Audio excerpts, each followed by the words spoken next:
certo? Já vou colocar aqui a chamada para que vocês consigam enviar para mim os nomes. Vou repetir essa chamada no final da aula, porque é pouca gente hoje que está presente. E vou compartilhar aqui a nossa apresentação, a correção dos exercícios já mencionados. Não é essa guia, é essa aqui.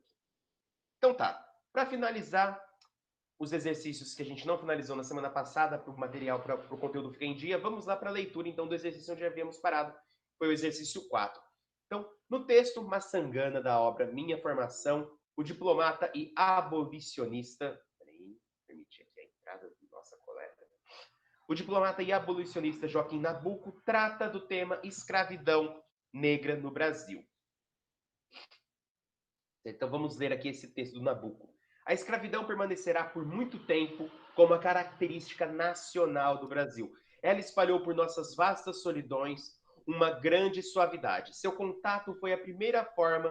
Deixa eu pegar aqui o modo aula, fazer aqui os destaques.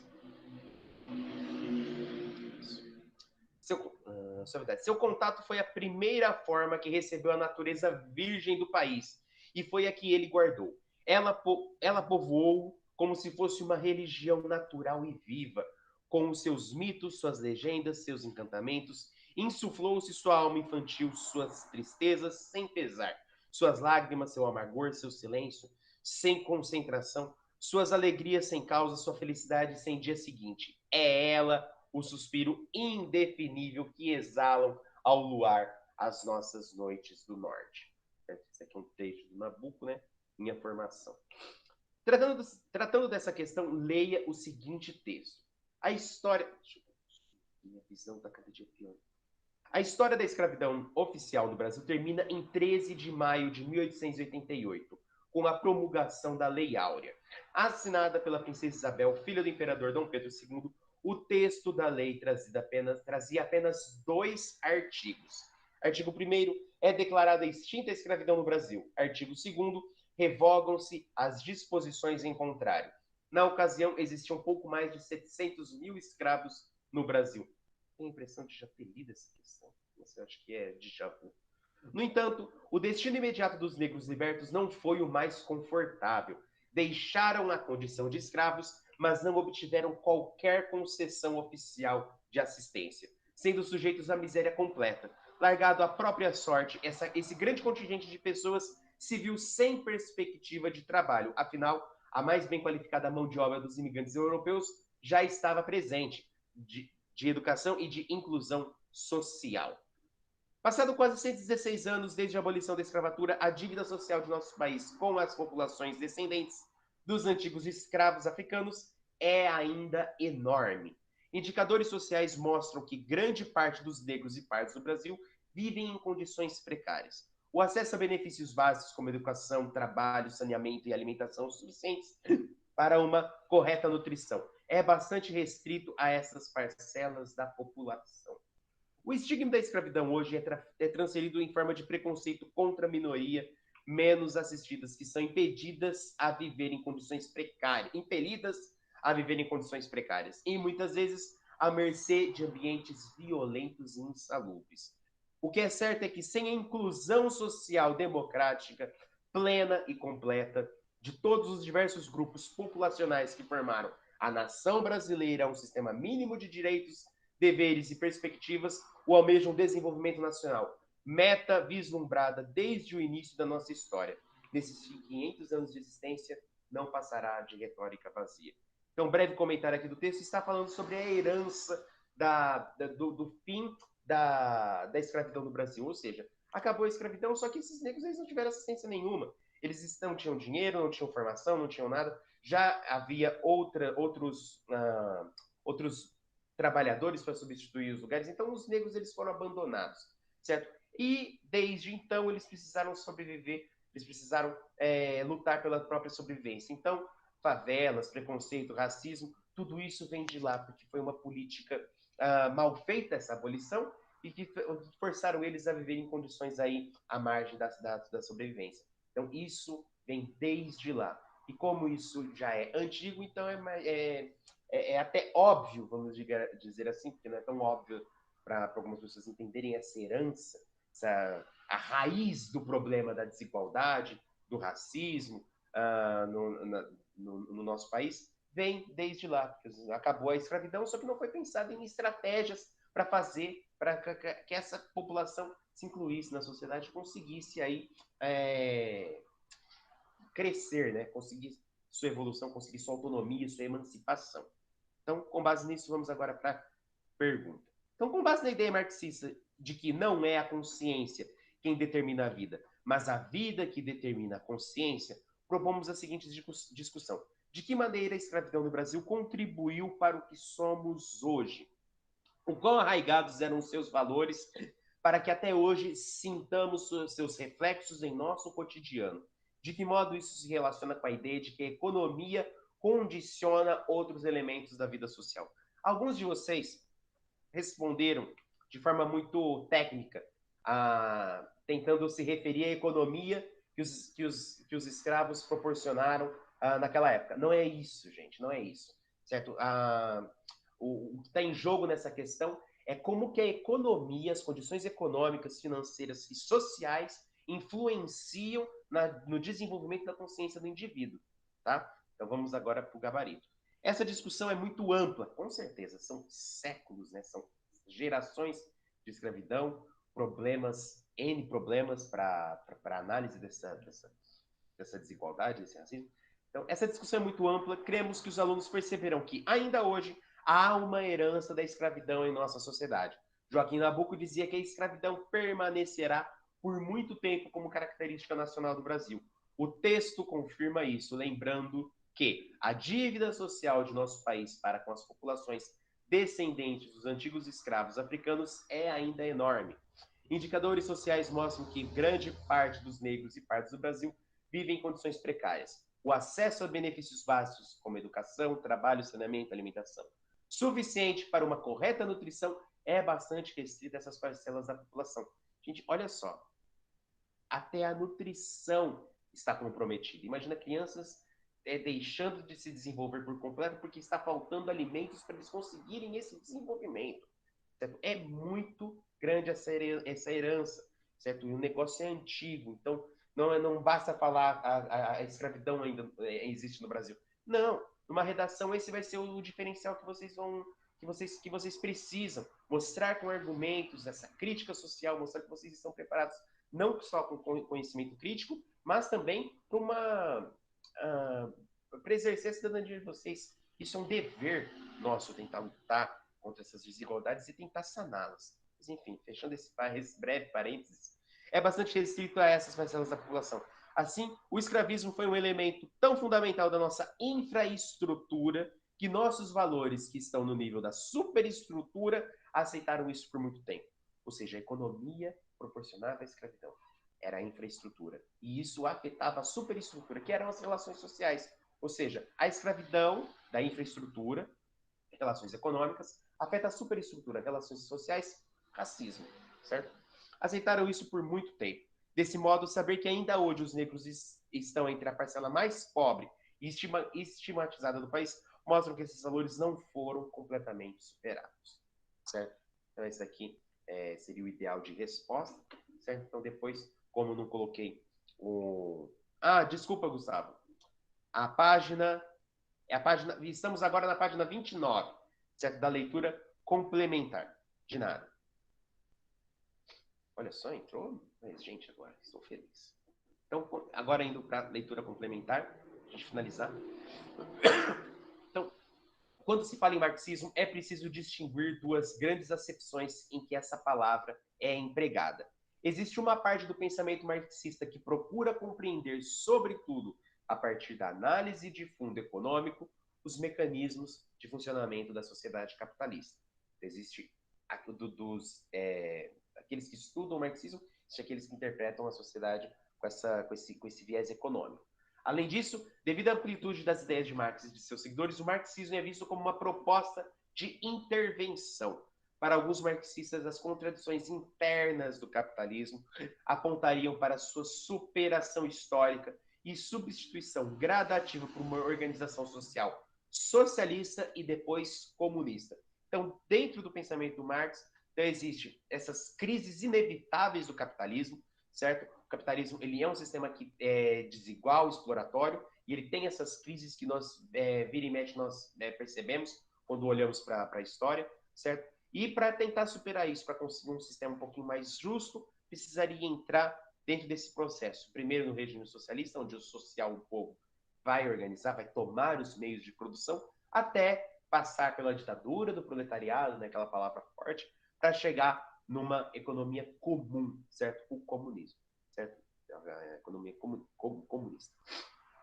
Então, para nós, é importante compreender as duas acepções de marxismo, sobretudo nos aspectos em que a obra de Marx nos auxilia a entender melhor nosso próprio tempo. Vejamos então. Então, você pode até não concordar com o que o Marx está falando, pode ter algumas contradições presentes na sua obra, mas ela é inevitável para entender os pilares da nossa sociedade.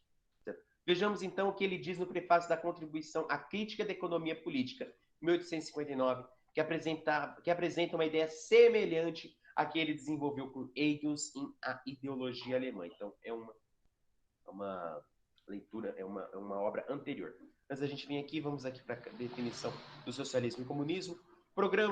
Socialismo, programa político e econômico imaginado por Karl Marx, que surgiria da crise inevitável do capitalismo, ou, mais provavelmente, de uma revolução organizada pelos trabalhadores. Revolução... Só para ler essa parte aqui, gente. Revolução proletária, com o objetivo de diminuir e depois acabar com as desigualdades socioeconômicas. Os meios de produção do socialismo passaram a pertencer ao Estado, que, controlado por representantes dos trabalhadores, teria a função de distribuir as riquezas de maneira igualitária, fazendo com que o lucro que move o capitalismo fosse substituído pelo bem-estar coletivo. Marx acredita que o socialismo era uma etapa para se chegar ao comunismo, como eu acabei de mencionar para vocês anteriormente. Comunismo. Sistema também proposto por Marx em que os meios e os bens de produção seriam do próprio trabalhador. Nessa sociedade, não haverá divisões de classes sociais, propriedade econômica privada, nem instituições opressivas como o Estado. Que cachorro chato. Certo? Então, com essa leitura, já pode iniciar aqui o trecho do que a nossa questão pretende que analisemos. Jesus, que cachorro, velho. Ele tá latindo pra minha gata. Desculpa, gente. Na produção social de sua existência, os homens estabelecem relações determinadas, necessárias, independentes de sua vontade. Relações de produção que correspondem a um determinado grau de desenvolvimento das forças produtivas materiais. O conjunto dessas relações de produção constitui a estrutura econômica da sociedade, a base concreta sobre a qual se eleva uma superestrutura jurídica e política, e a qual correspondem determinadas formas de consciência social. O modo de produção de vida material condiciona o desenvolvimento da vida social, política e intelectual em geral. Não é a consciência dos homens que determina o seu ser. A consciência ela não tem tanta liberdade. É o seu ser social que inversamente determina a sua consciência. Então, nesse trecho, ele está concentrando aí boa parte do que nós analisamos, do que nós vimos na exposição teórica dessa aula, certo? A consciência ela não tem tanta autonomia assim que nem os filósofos, os pensadores iluministas desejavam. Para o Marx, ela é fortemente influenciada pelas condições financeiras, econômicas e sociais. É o ser social, é a condição social que vai determinar essa consciência, certo? De acordo com Marx, existem críticas à psicologia, existem críticas à própria sociologia, a essa influência do meio ambiente. Mas, querendo ou não, a consciência ela está delimitada aí por fatores externos, inclusive para a produção, para a produção de tudo aquilo que ela é capaz de fazer, certo? Inclusive aí da arte, ou produção intelectual, biografia, enfim. Como você viu anteriormente, no pensamento marxista, a economia fundamenta a vida social. Sabendo disso, discuta a seguinte questão. Na teoria marxista, a consciência que temos da sociedade em que vivemos é completamente autônoma? Justifique seu ponto de vista. Gente, cabe mencionar aqui que não é simplesmente a influência no indivíduo dessa condição econômica. Não. existem pilares, existem instituições sociais, existe um super sistema da elite, dos poderosos, que influenciam tudo aquilo que as classes irão consumir, certo? Então, quando eu falo que é a economia, é um ser social que influencia o desenvolvimento da consciência, não é simplesmente os fatores externos de onde a pessoa vive. Não, a discussão ela é muito mais profunda do que isso. É, a, tudo aquilo que a consciência vai conseguir produzir vai ser delimitada sobre tudo aquilo que ela consegue, que ela desfruta. Inclusive dos meios de entretenimento, a arte que ela tem, as músicas que eles escutam, a comida, certo? Que a gente viu que até a nutrição é afetada nesse sistema, certo? Então é muito mais complexo. Então vão aí criticar falando, não, o ser humano ele é livre, né? Não. Para o Marx, a superestrutura ela é delimitada por essa infraestrutura econômica. Por isso que ela influencia de forma tão profunda aí o desenvolvimento intelectual da consciência da comunidade e do indivíduo. Então, vivemos com... essa consciência é autônoma? Não. Primeiro, gente, a resposta aqui à pergunta ela já está informando que a consciência não é autônoma. Certo? Como você viu anteriormente, no pensamento marxista, a economia fundamenta a vida social. Só por causa dessa frase aqui, a gente já consegue afirmar que a consciência não é autônoma, então, para o Marx, certo? Então, ela é completamente autônoma? Justifique seu ponto de vista. Então, para Marx, a estrutura econômica da sociedade compõe o alicerce de modo de produção e é a base concreta sobre a qual se eleva uma superestrutura jurídica e política, e a qual corresponde determinadas formas de consciência social. Assim, o modo de produção da vida material, isto é, a economia, condiciona o desenvolvimento social, político e intelectual em geral. Certo? Com essa pequena frase aqui, a gente já consegue responder a essa pergunta.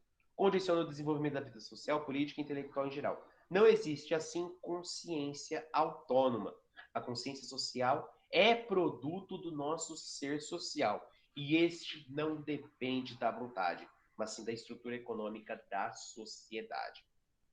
Existe um filme muito bom que fala sobre esse homem que se transforma em um produto nessa sociedade, dependendo dos fatores externos. Beasts of No Nature, bestas sem nação. Enfim. Gente, então esse é o gabarito, essa é a resposta que vocês precisam colocar lá no exercício do plural, que muitos ainda não fizeram, tá? Então, com isso a gente finaliza aqui o conteúdo de sociologia, a correção dos exercícios de sociologia, ok? Gente, são 7h20, certo? Como nós ainda temos muito tempo, eu já vou iniciar a apresentação da nossa aula de filosofia, ok? Então deixa eu compartilhar aqui a nossa... Depois eu vou colocar lá no meu canal uma miniatura que vai estar informando aqui o que a aula de hoje está tratando. Então, correção dos exercícios e apresentação aí do nosso conteúdo de filosofia. Então, deixa eu iniciar a apresentação. Talvez eu retome. Bom, semana que vem eu vou retomar, de qualquer forma, os slides que eu pretendia que eu apresentar hoje, certo? Então, não precisam ficar em pânico. É muita coisa, professor, né? Então, iniciando então aqui, acabamos o conteúdo de filosofia, todos estão conseguindo enxergar.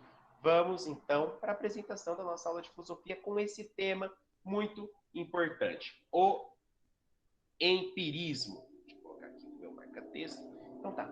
Então, antes da gente iniciar a exposição desse tema aqui, das aulas 17 e 18, certo, Gustavo? Agora eu não estou com as páginas, certo? Então, eu vou dar um tempinho aqui para vocês, para poderem abrir o livro de filosofia. Acredito que não vai dar nem tempo de começar essa apresentação. Mas, enfim, senão a gente fica muito atrasado na matéria. Às vezes a minha ficha não caiu ainda, que estamos no mês 11, nesse ano bagunçado. Então tá, então quando eu estou tentando descobrir aqui a página para vocês, Então, o tema da aula de hoje é o empirismo, certo? Se vocês se lembram bem, eu acredito que com certeza vocês se lembram, a memória de vocês é muito boa. Nossa última aula de filosofia nós tratamos do racionalismo, certo? Nós vimos Descartes, certo? Deixa eu pegar aqui. Nós vimos aqui o Descartes, né? Ó, Descartes e o racionalismo. O grande ponto do Descartes era que ele dava muita importância para as ideias, certo? A ponto de defender a existência de ideias inatas que nasceriam com o ser humano. Por exemplo, a ideia de Deus e a ideia de infinito. E, como bom representante do racionalismo, certo? E defensor das ideias, foi ele que apresentou aí o cogito, o eu pensante, para ele conseguir fundamentar toda a realidade. Então, para o Descartes, certo? O mundo, ele só possui toda essa estrutura, ele só é possível de ser compreendido através do cogito, através do eu pensante. Então, para o Descartes conseguir explicar o mundo externo, o mundo concreto que a gente consegue pegar, sentir, cheirar, ele precisa antes fundamentar a existência de um sujeito que pensa, certo? Essa daqui é uma forma resumida aí de apresentar o racionalismo e Descartes, o seu grande representante, ok? Que o problema dos sonhos, certo? Aqui aquele filme que eu recomendei para vocês, Inception. Existem muitos outros aí no Google, vocês podem pesquisar, tem o 13º Andar, que fala sobre realidade virtual. Enfim, certo? Então, o empirismo começa na página 15 do livro de filosofia de vocês. Acho que já deu tempo de todos pegarem aí o material. Então, com isso, nós podemos iniciar a apresentação, certo? Todos estão conseguindo ver? Estão, né? Aqui. Está compartilhando uma janela. Ok. Então, o empirismo. Então, ele está retomando aí boa parte do que a gente já estudou no racionalismo de Descartes e está apresentando essa outra vertente aqui, que é o empirismo. Então, os objetivos dessa aula é continuar examinando o debate epistemológico característico da filosofia moderna, agora indicando os principais aspectos do empirismo. O que significa esses objetivos aqui? Epistemológico, episteme é conhecimento, lógico, vem de lógica, é estudo. Então, o debate sobre o estudo do conhecimento, certo? Então, é uma aula complexa, gente, eu peço bastante atenção de vocês, porque é nessa aula que nós temos noção da verdadeira discussão e do verdadeiro interesse da filosofia, certo? Ela não está apenas questionando a sociologia, ela não é igual à sociologia, que está interessada em analisar aí as coisas concretas, as coisas da sociedade. O problema da filosofia, principalmente na filosofia moderna, é tentar enfrentar, é colocar o conhecimento cara a cara com ele mesmo e tentar questionar aquilo que faz ele conseguir produzir as ideias, os pensamentos, o conhecimento que ele produz, certo? Se vocês querem um exemplo para mostrar como que esse debate ele é importante, pensa no seguinte: o cérebro de vocês, nesse exato momento, ele está trocando impulsos elétricos. Esses impulsos elétricos, de alguma forma bizarra, eles conseguem produzir memória, eles conseguem produzir lembrança, eles conseguem se lembrar de fatos que aconteceram, certo? Onde essas coisas estão no cérebro de vocês? Que é uma massa esquisita, com neurônios que trocam aí impulsos através das sinapses. Essa é a grande questão da filosofia. Como que o meu cérebro está aqui dentro, ele consegue produzir tudo isso. Eu consigo entender de forma bastante superficial que o meu celular ele consiga registrar fotos, que ele consiga baixar aplicativos, que ele consiga fazer operações matemáticas com a calculadora, essas coisas, enfim. O meu cérebro é a mesma coisa, só que o nível de processamento dele é, sem dúvida, muito maior, certo? A capacidade de memória, enfim. Então, como que o meu cérebro é capaz de fazer todas essas coisas, certo? Tal como um smartphone, um celular inteligente, certo? Então, é essa a grande questão da filosofia quando a gente está falando de debate epistemológico. É sobre a formação do próprio conhecimento humano. Então, para pensar. Então, se vocês estão aí com o material, inclusive se vocês não estiverem, tudo que eu uso nos meus slides é extraído do material de vocês. Certo? Então, vamos pegar aqui, então, fazer essa experiência que o material está pedindo para a gente. que é o experimento da gravidade. Então, faça uma experiência simples, pegue um objeto, segure-o a uma certa altura no chão e largue-o, certo? Eu não sei se a minha câmera vai pegar isso aqui, mas a gente consegue entender, né? Vamos fazer de novo? Então, eu não preciso fazer isso toda vez que eu quero confirmar que a gravidade existe. Parece que o meu cérebro ele é fortemente instigado a acreditar que isso é um fato da natureza, certo? É uma lei, certo? A gravidade, certo? Então, agora que o negócio vai ficar esquisito, porque a filosofia ela vai questionar, inclusive, esse princípio aqui da gravidade. Faça uma experiência simples, pega um objeto, segura ele no chão, na altura, ele logicamente cairá. Essa experiência pode ser considerada banal, certo? Quantos de vocês já questionaram aí a lei da gravidade? Acredito que poucos, né? Mas certamente foi importante para que Isaac Newton desenvolvesse a lei da gravitação universal, uma vez que ele se baseou em fenômenos observados na natureza para criar modelos matemáticos de explicação, certo? Então, existe aquilo que a gente observa na natureza, certo? Por exemplo, no caso aqui do Isaac Newton, ele pegou os objetos, tem aquele mito, né? Ele estava sentado embaixo de uma macieira, a macieira caiu, e aí a ficha dele também caiu, né? Ele falou, putz, coisas caem, né? A gravidade existe. Só que ele não fez apenas essa dedução. Quantas pessoas naquela época elas percebiam que os objetos tendiam a cair? Ele foi além. Ele não apenas falou, as coisas vão para o chão, certo? Eu solto as coisas, elas caem, elas falam da gravidade. Não, toda uma fórmula foi desenvolvida, G igual 10, 0, 1, não sei agora como que é como que é na física, quando vocês precisam calcular, e precisa desse elemento para conseguir substituir na fórmula da lei da gravitação de vocês, certo? Então, ele conseguiu desenvolver uma fórmula matemática a partir da observação dos fenômenos físicos da natureza, certo? Então, essa é a grande jogada do conhecimento humano. Eu não apenas observo as coisas, o meu cérebro ele consegue extrair fórmulas dessa realidade. Existe coisa aí, certo? Olha só a capacidade do conhecimento humano, certo? Ele criou modelos matemáticos para explicar aí a gravitação. Em outras palavras, a teoria de Newton simplesmente se fundamenta em eventos da natureza que costumam se repetir, certo? Então, como que ele conseguiu produzir essa fórmula? Ele observou N eventos, certo? Ele fez essas experimentações, ele conseguiu mensurar essas experimentações. E, a partir daquilo, tudo que ele observou, ele conseguiu projetar fórmulas que valem para o futuro. Prestem atenção. Fórmulas que valem para o futuro. Ou seja, eu consigo calcular, através dessas fórmulas, que as coisas vão continuar acontecendo do mesmo modo amanhã. E é aqui que a filosofia entra, questionando essa nossa crença de que o futuro está em conformidade com o passado. Porém, o que garante que eles vão continuar se repetindo? Existe algo que prove que as leis da natureza, conforme as conhecemos, serão válidas no futuro? Certo? Então, o que eu faço hoje vai continuar acontecendo amanhã? Isso que eu estou jogando hoje vai continuar valendo para amanhã? A gravidade que eu descobri hoje com as minhas fórmulas, ela vai continuar amanhã?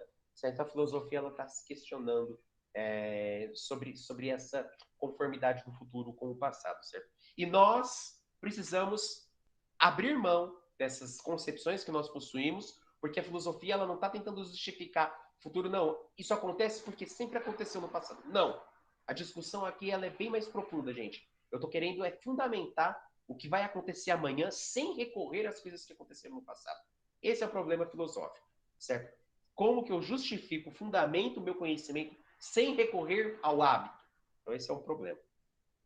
Então, continuando aqui com o material, nós temos essa imagem aqui de Robert Rauschenberg, de 1951. Olha esta pintura. White Painting, 3 painéis. Então, o cara pegou aí 3 telas e deixou elas em branco, certo? Então, antes da gente passar, cabe algumas observações sobre essa imagem. Não é apenas uma tela, certo? Existe um contexto histórico por trás dessa tela. Ela é produzida no pós-guerra por esse artista.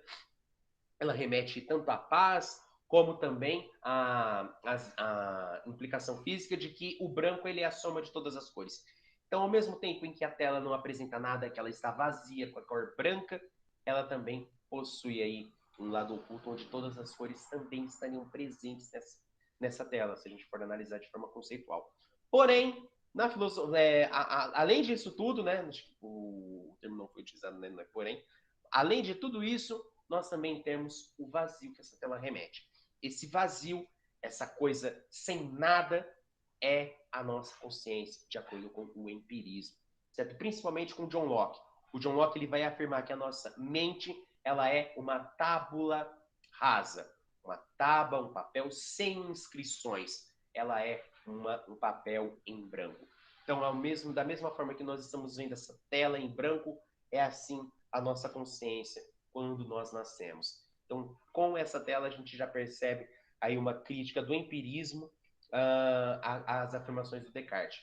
Então, o nosso conhecimento, nosso intelecto, nossa razão, ela não possui ideias, ela não nasce com essas ideias. Ela nasce assim, ó, totalmente vazia, e as minhas experiências, os meus sentidos, elas vão começar a preencher isso daqui. E uma das coisas que vamos preencher com os nossos sentidos é a lei da gravidade, são as fórmulas matemáticas, certo? Certo? Então aí fica a critério de vocês as fórmulas que gostariam de citar. Enfim, é assim que a nossa consciência funciona. Essa tábula rasa vai ser preenchida aí com o conhecimento proporcionado pelos nossos sentidos. Então, nos anos 1950, o artista plástico norte-americano Robert Rauschenberg, cara da tela que a gente acabou de ver, revolucionou o mundo das artes ao apresentar suas primeiras white paintings, pinturas brancas. Ou seja, teve muitas outras. Muito antes dele propor essa reflexão sobre a importância do branco, do vazio, para a construção de significado, ou seja, essa tela aqui, ó, isso aqui também é algo que remete na arte ou no nosso próprio entendimento do mundo. O que essa tela representa para a gente? Ela está em branco, ela está em vazio. O significado que você vai dar para ela depende da sua interpretação. A interpretação que você vai dar para ela depende do significado que você está aplicando. Então, ela pode me proporcionar alegria, ao mesmo tempo em que, por outros de vocês, ela pode proporcionar tristeza. Ela pode funcionar como gatilho para determinada memória. É esse vazio, e eu doto de significado esse vazio que eu estou vendo, essa tela. Eu estou aplicando o sentido da mesma forma que eu aplico o sentido para as coisas presentes no mundo, certo? Já era tema da filosofia, da construção dos significados, já era tema da filosofia, com esse cara aqui que eu acabei de mencionar para vocês, que é o John Locke, que foi um importante pensador inglês do século XVII, concebeu nossa mente como um painel em branco, mesmo jeito que isso aqui, a tábula rasa. Dessa forma, estabeleceu um diálogo crítico com Descartes e refutou a teoria racionalista sobre as ideias inatas. Certo? Então, se o John Locke é um filósofo empirista inglês, ele vai criticar aí o racionalismo do filósofo francês, que foi o Descartes. Mas, afinal, qual o significado de compor e expor uma tela em branco? E por que a concepção de Locke ela é tão importante? É o que nós vamos entender agora, certo? Ou, mais precisamente, na semana que vem ou na nossa próxima aula. Temos 3 minutos, acho que dá tempo de eu ler só um parágrafozinho com vocês. Então, o empirismo. No século XVII surgiu na Inglaterra um intenso questionamento sobre o racionalismo de Descartes. Esse questionamento deu origem a uma nova tradição baseada no empirismo. A oposição entre racionalismo e empirismo retoma muitas das questões que surgem quando se contrapõem as teorias de conhecimento de Platão e Aristóteles. Eu vou até aqui. Por quê? Porque agora eu vou fazer um comentário sobre esse parágrafo que nós lemos. Então, gente, filosofia moderna, o bagulho fica louco. O bagulho fica louco por quê? Porque a gente não está estudando apenas o racionalismo do Descartes, a gente não está estudando apenas o empirismo do John Locke, ou, como nós vamos ver aqui, o David Hume também, que é um importantíssimo filósofo cético radical, certo? Quando nós estamos falando de Descartes, John Locke, David Hume, nós estamos chamando toda a história da filosofia para essa discussão, que começa lá com Platão e Aristóteles, certo? Eu lembro, acho que na aula de Platão e Aristóteles que eu apresentei para vocês, tem esse vídeo lá, caso alguém queira relembrar, o nosso tema de investigação. Tem a tela da Academia de Atenas, com Platão e Aristóteles ao centro. Platão com o dedo apontando para cima e Aristóteles com a mão assim, apontando para o chão. Esses dois são os filósofos que vão dar início ao idealismo e ao empirismo, certo? O Platão como defensor das ideias, certo? E o Aristóteles como defensor do empirismo, ou como que a experiência ela é necessária para a formação do conhecimento e como que as ideias elas são necessárias para a formação também do nosso conhecimento. Então existe um problema aqui, desde Platão e de Aristóteles, e a história da filosofia parece que é uma retomada de tudo aquilo que eles já escreveram, com a tentativa de às vezes conciliar um com o outro ou defender mais um do que o outro. Ou seja, então existe um problema. Como que eu conheço o mundo através dos meus sentidos, mas como que essa é a posição de Aristóteles? Eu conheço o mundo através dos meus sentidos. Não há nada no conhecimento que não tenha passado antes pelos meus sentidos. Tudo que eu consigo formular veio dos meus sentidos. Mas temos aí o questionamento de Platão. Ok, tudo isso veio dos meus sentidos. Mas como que eu consigo processar todas essas informações do meu tato, da minha visão, do meu olfato, do meu paladar e conseguir processar tudo isso num único órgão? Ou seja, são as minhas mãos que estão sentindo, mas é o meu cérebro que está armazenando essa informação. Então, uma vez que parece que é o meu intelecto que precisa organizar todas essas informações, é por isso que as ideias elas são mais importantes, certo? Então, existe, então, o lado da experiência e existe o lado da racionalidade. E é isso que nós estamos retomando. Então, da mesma forma como Descartes ele é mais defensor aqui da vertente do Platão, certo? Um defensor mais do racionalismo, das ideias, e John Locke e David Hume, eles já pertencem mais aqui à parte do Aristóteles, certo? Com isso, eu termino nossa aula por aqui e retomo semana que vem de forma mais detalhada essa aula de filosofia. Ok, gente? Então, deixa eu só voltar aqui para vocês. Deixa eu parar aqui a minha apresentação, certo?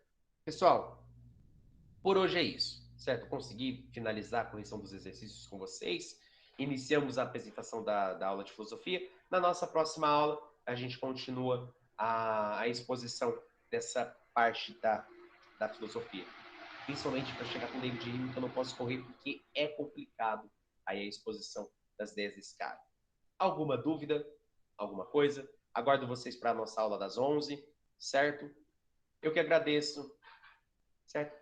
Bom, gente, se vocês não possuem dúvidas, estão liberados. Até a próxima, ok? Tchau, tchau.